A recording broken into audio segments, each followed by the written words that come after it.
আর আমিও চলে এসেছি সবকিছু কমপ্লিট করে। এই মায়ের এই শাড়িটা খুঁজে পেলাম যে আজকে পুজোর জন্য এই শাড়িটাই পরবো। শরীর আর একটুকু সাথ দিচ্ছিল না যে একটু রেডি হই, কিন্তু যেহেতু ভেবে রেখেছিলাম যে না আজকে আমি শাড়িই পরবো, রেডি হব, তাই মনে জোর এনে আমি অল্প করে টুক করে রেডি হয়ে নিয়েছিলাম। আর আজকে রেডি হওয়ার পরেও আমাকে একদমই ভালো লাগছিল না।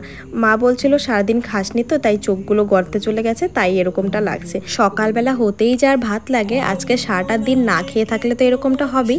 এই লুকটা কিন্তু পরে ক্রিয়েট করেছিলাম। দেখবে এখন মায়ের মূর্তিকে যখন বসাবো তখন দেখো আমার কিন্তু বান করা ছিল, আর তখনের মেকআপটা কি জঘন্য হয়েছিল, পুরো উঠে উঠে যাচ্ছিল, তাড়াহুড়াই করতে গিয়ে ওরকমটা হয়েছিল।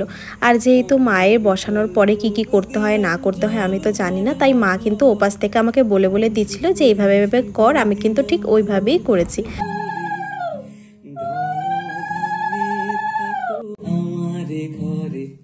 প্রথমে ভাবছিলাম সবটা কি করে উঠতে পারবো, কিন্তু দেখো আমি সুন্দরভাবে সবটা রেডি করে উঠতে পেরেছি। এবছর করে একটু মনে জোর পেলাম, নেক্সট বার থেকে আরও ভালোভাবে করব। আর এখনের যে লুকটা দেখতে পাচ্ছ এটা পরে আমি টুক করে পুরো মেকআপটা আগেরটা তুলে তারপরে আমি কম্প্যাক্ট দিয়ে শুধু করেছিলাম। এবার হচ্ছে পুজোর যা যা নিয়ম ওগুলো করে মা কিন্তু পাশে বসেই ছিল, আমাকে সবটা বলে দিয়েছে, কারণ আমি কিছুই জানতাম না। সবটা করে নিয়ে পাঁচালি পরে আমি কিন্তু পুজো করবো।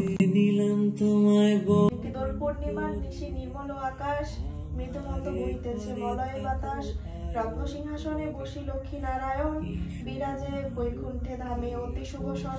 আমি ওদিকে পাঁচালি পরে পুজো করছিলাম, মা এদিকে কিন্তু আমার পাশেই বসেছিল, আমার পাঁচালি পড়া শুনছিল।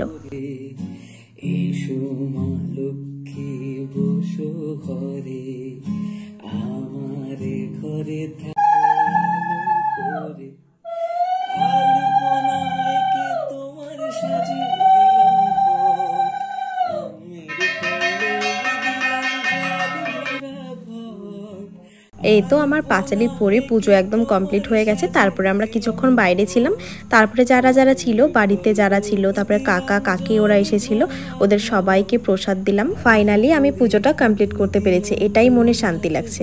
তারপরে মা বললো সারাদিন উপোস ছিলি, তুই আগে একটু প্রসাদ